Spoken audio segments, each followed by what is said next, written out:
नमस्कार दोस्तों, स्वागत है आपका A to Z स्टोरीज अद्भुत ऑफिशियल पर। जय महाकाल, हर हर महादेव।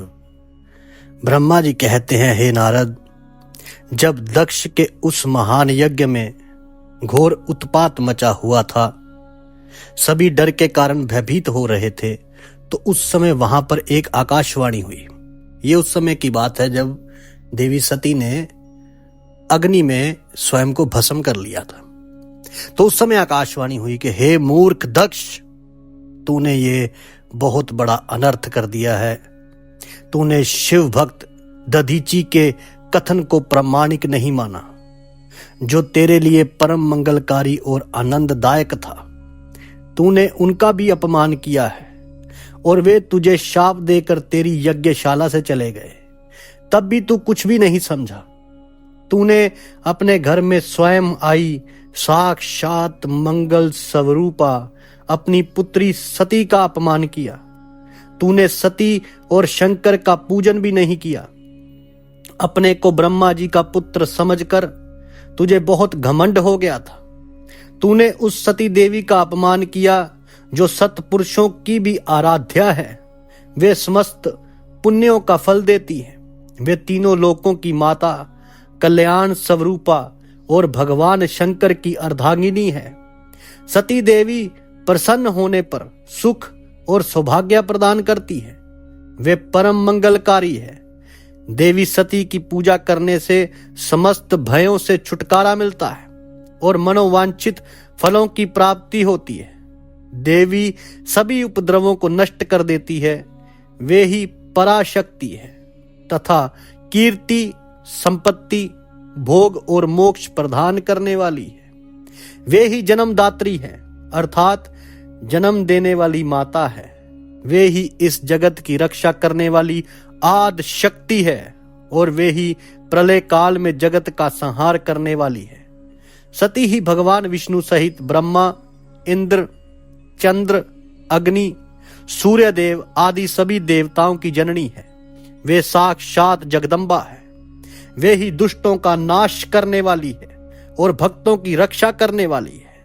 ऐसी उत्तम महिमा और गुणों वाली भगवान शिव की प्राण प्रिय धर्म पत्नी को तूने इस यज्ञ में अपमान किया है। भगवान शिव तो पर ब्रह्म परमेश्वर है, परम ब्रह्म परमेश्वर है। वे सबके स्वामी है। वे सबका कल्याण करते हैं। सभी मनुष्य प्रभु का दर्शन पाने की अभिलाषा सदैव अपने मन में रखते हैं। दर्शनों की इच्छा लिए घोर तपस्या करते हैं। वे भगवान शिव ही जगत को धारण कर उसका पालन पोषण करते हैं। वे ही समस्त विद्याओं के ज्ञाता और मंगलों का भी मंगल करने वाले हैं। वे ही समस्त मनोकामनाओं को पूरा करते हैं। हे दुष्ट दक्ष, तूने उन परम शक्तिशाली भगवान शिव जी महाराज की शक्ति की अवहेलना करके बहुत बुरा किया है। इसलिए तेरे इस महायज्ञ के विनाश को कोई नहीं रोक सकता। जिनके चरणों की धूल शेषनाग रोज अपने मस्तक पर धारण करता है, जिनके चरण कमल का ध्यान करने से ब्रह्मा को ब्रह्म तव प्राप्त हुआ है, तूने उनका और उनकी पत्नी सती का पूजन ना करके बहुत अनिष्ट किया है। भगवान शिव ही इस संपूर्ण जगत के पिता और उनकी पत्नी देवी सती इस जगत की माता है।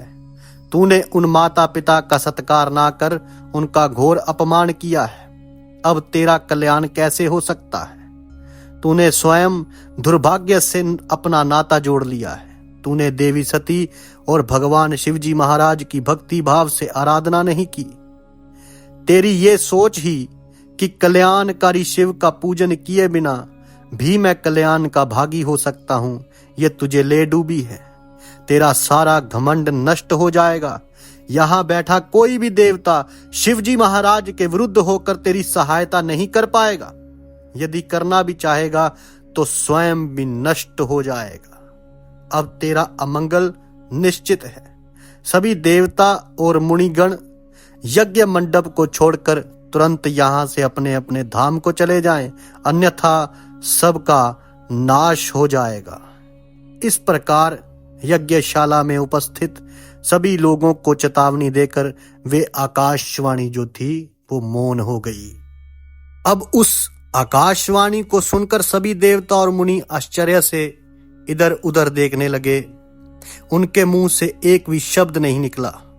वे अत्यंत भयभीत हो गए। उधर भृगु के मंत्रों से उत्पन्न गणों द्वारा भगाए गए शिवगण, जो कि नष्ट होने से बच गए थे, शिवजी महाराज की शरण में चले गए। वहां पहुंचकर उन्होंने प्रभु को हाथ जोड़कर प्रणाम किया और वहां यज्ञ में जो कुछ भी हुआ था उसका और सती के शरीर त्यागने का सारा वृतांत जो था वो भगवान शंकर जी महाराज को सुनाया गया। भगवान शिव जी महाराज को तो ये स्वयं ही पहले ही जानकारी थी, क्योंकि वो तो त्रिकालदर्शी हैं। लेकिन जब शिवगणों ने जाकर सारा वृतांत उन्हें सुनाया, शिवगण बोले कि हे महेश्वर, दक्ष बड़ा ही दुरात्मा और घमंडी है। उसने माता सती का बहुत अपमान किया। वहां उपस्थित देवताओं ने भी उनका आदर सत्कार नहीं किया। उस घमंडी दक्ष ने यज्ञ में आपका भाग भी नहीं दिया। हे प्रभु, दक्ष ने आपके प्रति बुरे शब्द कहे, आपके विषय में ऐसी बातें कही कि जिन्हें सुनकर माता क्रोधित हो गई और उन्होंने पिता की बहुत निंदा की। जब दक्ष ने उनका भी अपमान किया तो वे शांत होकर सोचने लगी। फिर उन्होंने वहां उपस्थित सभी देवताओं और मुनियों को फटकारा जिन्होंने आपका अनादर किया था। उन्होंने कहा कि शिव निंदा सुनकर मैं तो जीवित नहीं रह सकती। ये कहकर उन्होंने योगाग्नि में जलकर अपना शरीर भस्म कर दिया। ये देखकर बहुत से पार्षदों ने माता के साथ ही अपने शरीर की आहुति दे दी। तब हम सब शिवगण उस यज्ञ को विध्वंस करने के लिए तेजी से आगे बढ़े, परंतु भृगु ऋषि ने मंत्रों द्वारा गणों को उत्पन्न कर हम पर आक्रमण कर दिया। हम में से बहुत से गणों को उन भृगु के गणों ने मार डाला। तब वहां आकाशवाणी हुई जिसने कहा कि दक्ष, तुम्हारा अंत अब निश्चित है, तथा जो भी देवता एवं मुनि तुम्हारा साथ देंगे वे भी पाप के भागी बनकर मृत्यु को प्राप्त होंगे। और ये सुनकर सभी उपस्थित लोग वहां से चले गए और हम यहाँ आपको इस विषय में बताने के लिए आपके पास चले आए। हे कल्याणकारी भगवान शिव, आप उस महादुष्ट अधर्मी दक्ष को उसके अपराध का कठोर दंड अवश्य दें। और ये कहकर सभी गण चुप हो गए। ब्रह्मा जी बोले कि हे नारद, अपने पार्षदों की बात सुनकर भगवान शिवजी महाराज ने उस यज्ञ की सारे बातें और जानकारी जानने के लिए तुम्हारा स्मरण किया। उनके स्मरण करते ही तुम वहां जा पहुंचे और भक्ति भाव से नमस्कार करके चुपचाप खड़े हो गए। तब महादेव जी ने तुमसे दक्ष के यज्ञ के विषय में पूछा। तब तुमने उत्तम भाव से उस यज्ञशाला में जो जो हुआ था वे सब वृतांत उन्हें सुना दिया। सारी बातों से अवगत होते ही भगवान शिव जी महाराज तब और भी अत्यंत क्रोधित हो गए। पराक्रमी शंकर जी के क्रोध का कोई अंत ना रहा। तब लोक संहारी शंकर ने अपनी जटा का एक बाल उखाड़कर उसे कैलाश पर्वत पर दे मारा। जैसे ही वे बाल जमीन पर गिरा उसके दो टुकड़े हो गए। उस समय वहां बहुत भयंकर गर्जना हुई। बाल के प्रथम भाग से महापराक्रमी महाबली वीरभद्र प्रकट हुए, जो समस्त शिव गणों में शिरोमणि है। उनका शरीर बहुत बड़ा और विशाल था। उनकी 1000 भुजाएं थी। उस जटा के दूसरे भाग से अत्यंत भयंकर और करोड़ों भूतों से घिरी हुई महाकाली उत्पन्न हुई। उस समय रुद्रदेव के क्रोध पूर्वक सांस लेने से 100 प्रकार के ज्वर और अनेक प्रकार के रोग पैदा हो गए। वे सभी शरीरधारी क्रूर और भयंकर थे। वे अग्नि के समान तेज से प्रज्वलित थे।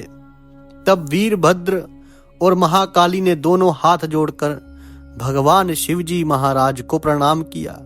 वीरभद्र बोले, हे महारुद्र, आपने सोम, सूर्य और अग्नि को अपने तीनों नेत्रों में धारण किया है।